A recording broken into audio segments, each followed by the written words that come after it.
बाराम पाटील साहेब, आमच्या ताई मानसीताई, तसेच जिल्हा चिटणीस सुरेश खैरे साहेब आणि तालुका चिटणीस आमचे प्रकाशजी म्हात्रे, सर्व नगरसेवक, या सर्व नगरसेवकांच्या उमेदाने आणि एक तरुण उमेदवार म्हणून मला ही संधी दिलेली आहे.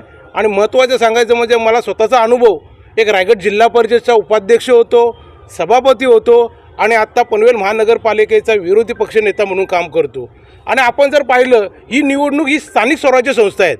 या स्थानिक स्वराज्य संस्थेमध्ये पाहिलं आपण तर या स्थानिक ग्रामीण भागातला आणि शहरीकरणाचा प्रश्न महत्त्वाचा मांडणारा लोकप्रतिनिधी पाहिजे असतो.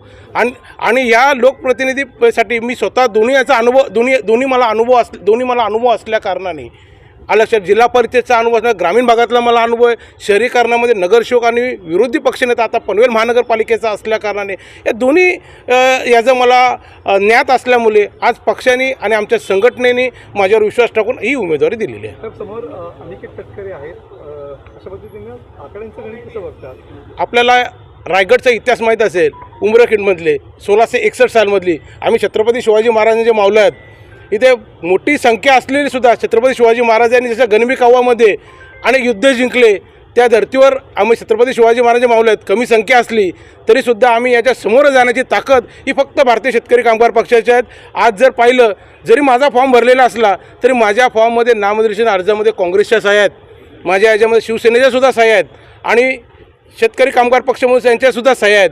याचा अर्थ असा आहे की शेतकरी कामगार पक्षावर विश्वास टाकणारे हे सर्व संघटना एकत्रित आलेले आहेत आणि भारतीय शेतकरी कामगार पक्षाने याच्यासाठी आम्हाला ही ताकद दिलेली आहे.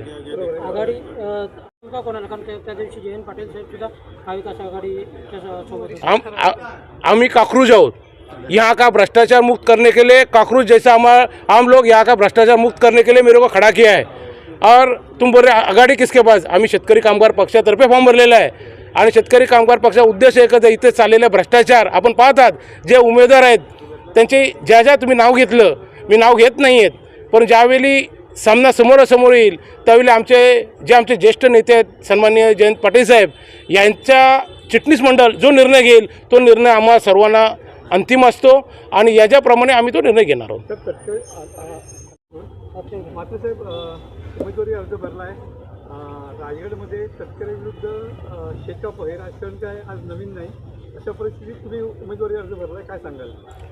भारतीय शेतकरी कामगार पक्षाचा एक इतिहास आहे का भारतीय शेतकरी कामगार पक्षामध्ये आपण जर पाहिलं तर ज्यावेळी लोकसभेला कोणतीही पार्श्वभूमी नसताना 1994 साली इथे माजी मुख्यमंत्र्याला पाडण्याची कला ही भारतीय शेतकरी कामगार पक्षाने केलेली होती.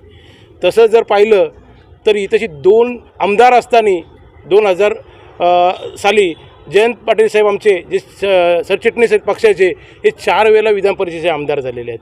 तसे इथे आम्ही एकाच तालुक्याचे असताना आमदार बाराम पाटील साहेब या कस्टडीचा परिणाम किंवा पाठिंबा आपल्याला शेकापला मिळू शकेल का? आणि याच अनुषंगानं ही गणिताची बेरीज म्हणताय ती निघू शकेल का? नाही बघा, आता आमच्याकडे फक्त 45 नगरसेवक आणि जिल्हा परिषद सदस्य आणि सभापती म्हणून आमच्याकडे पक्षाचे नगरसेवक आहेत.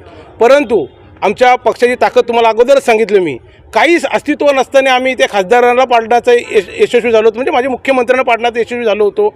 आमच्याकडं कोणतंही हे नसताना, मतदार नसताना सुद्धा आम्ही ते विधान परिषदेचे माननीय आमदार बाराम पाटील साहेबांना निवडून आणण्याचा प्रयत्न केला होतो. त्यात जर तो शेतकरी कामगार पक्षाने एखादा फॉर्म भरतोय, याचा अर्थ आपण समजून घ्या का सर्वांचं सहकार्य आम्हाला पूर्णतः मिळेल अशा अपेक्षा धरून आम्ही माझी उमेदवारी दिलेली आहे. अर्ज मागणीच्या शेवटच्या दिवसापर्यंत तुम्ही अर्ज माघारी घेणार नाहीत का? मी 100% मागे अर्ज घेणार नाही. फक्त इतका पक्षश्रेष्ठीचा जो आदेश आहे त्या आदेशाचं पालन करून आम्ही आलेलो आहोत आणि त्या आदेशाद्वारेच आम्ही हा अर्ज भरलेला आहे. आणि 100% शेतकरी कामगार पक्षाने एकदा एंट्री घेतली का ती मागे घेत नाही, आपल्याला इतिहास माहिती आहे. जिल्हा परिषद सदस्य हे मनाने काम करत असतात. आणि महत्त्वाचं सांगायचं म्हणजे भारतीय शेतकरी कामगार पक्षाचे जे जिल्हा चिटणीस आमचे आहेत सन्माननीय शिक्षक आमदार केलेलं आहे, त्या धर्तीवरच शेतकरी कामगार पक्ष, भारतीय शेतकरी कामगार पक्ष एकदा निर्णय घेतलं का त्या निर्णयाबद्दल सर्व कार्य